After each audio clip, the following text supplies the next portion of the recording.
Hello everyone, I am here today with this lovely 2002 Toyota MR2 Mk3, and what a lovely blue it is.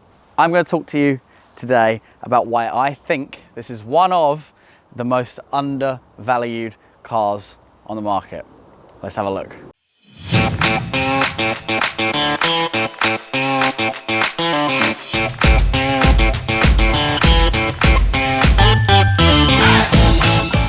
So this is, as I said, the third generation of the Toyota MR2. It is still mid-engined, but it really has quite changed how it looked.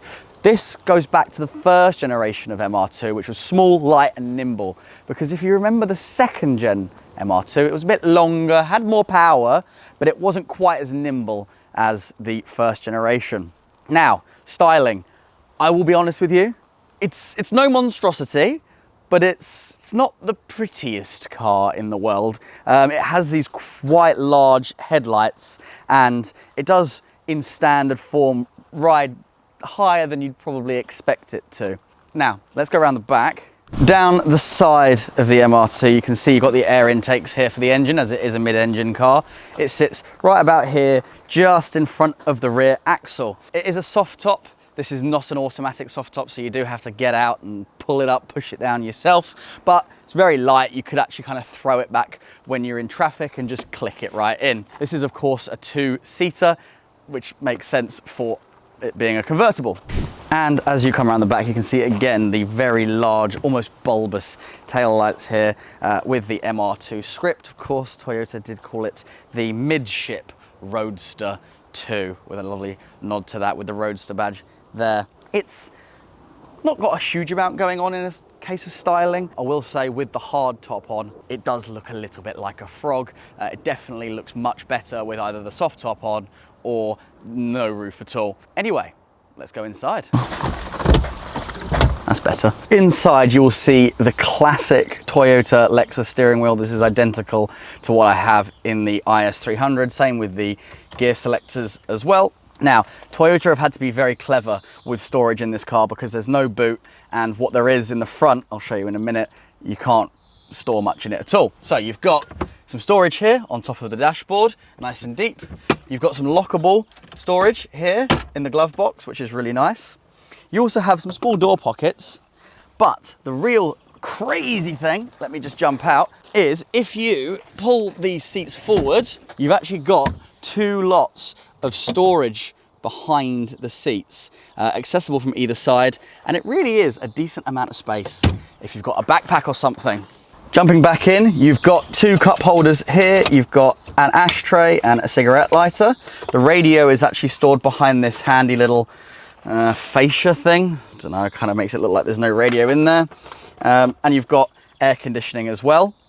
As you can see, you've got 3 clocks here with the rev counter in the middle, because this is a race car, you know, so you need to have the revs front and center, most important. Other than that, there isn't a huge amount in the way of amenities. You've got electric door mirrors, and yeah, that's about it. It is quite basic in here, but when you've got the roof down, what more do you need?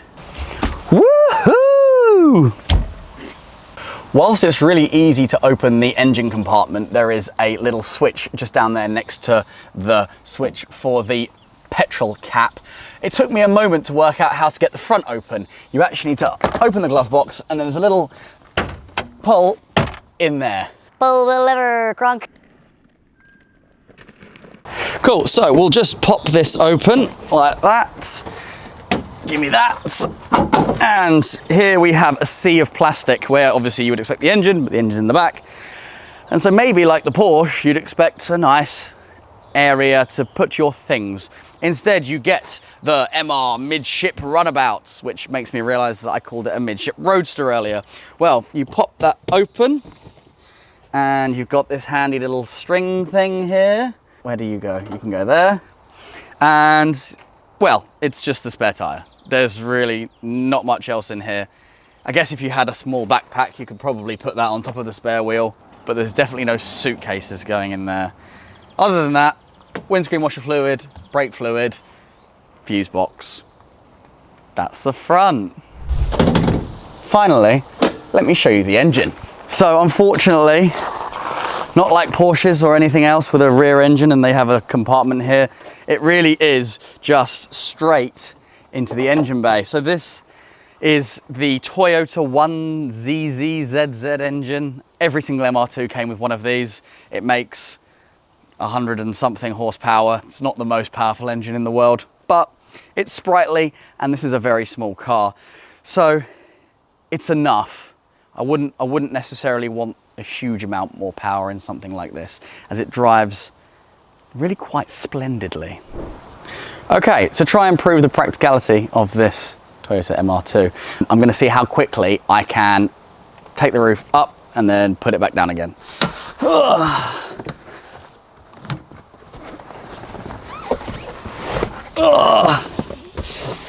Right, like that. Put that down, put that down.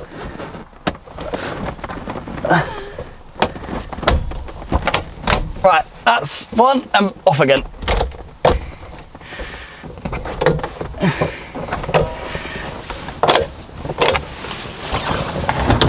Done.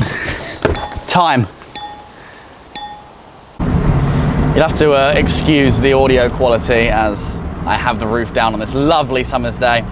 But I'm bringing you out to a drive in the MR2 because this is where this car really does shine. You know, Toyota didn't really spare much expense in making this a properly nimble little sports car, which at the time that this came out, there really wasn't too many, especially in mid-engine form, around. You had the Audi TT, that was front-wheel drive and front-engined. You had the Porsche Boxster, great, but a lot more expensive. What else? S2000, front-engined and bigger. Yeah, there wasn't a huge amount of competition. And for those that, you know, didn't want to carry much luggage and just wanted a real driver's car, this was actually a pretty good option. And being from Toyota, really quite reliable. It's got a revvy little engine that tops out around 7,000 RPM. And this example that I'm driving has only 34,000 miles. So it really does feel like new. For a couple that wants a second car that they can use on the weekends, maybe if they've got a bit of covered storage for the cars, you know, this really is a good budget option. But at the moment, these are trading for, you know, ones with over 100,000 miles are routinely under £1,000, and ones with low mileage like this one trade in the 4,000 to 5,000-ish mark, depending on the, you know, bodywork and such, with absolute Concours examples being £6,000, which £6,000, I don't think that even gets you into a roadworthy S2000. And so for those who are looking for a good driving experience, just with less upfront payment, the Toyota MR2 really is a great option for you.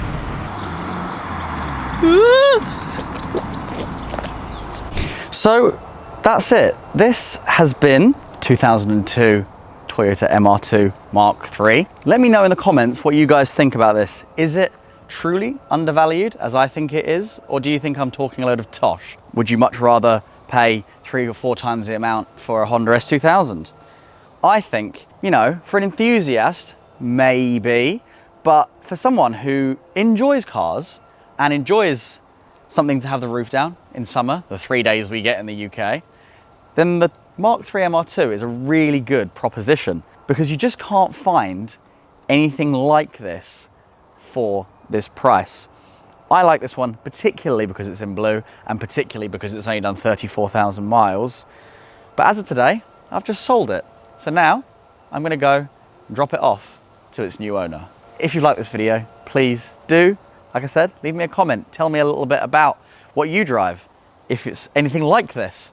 And please do subscribe if you want to see more videos of cars that I seem to come into contact with and make videos on. Last couple of weeks I did one on an E39 BMW. I'll link it straight after this video. Thanks everyone, bye.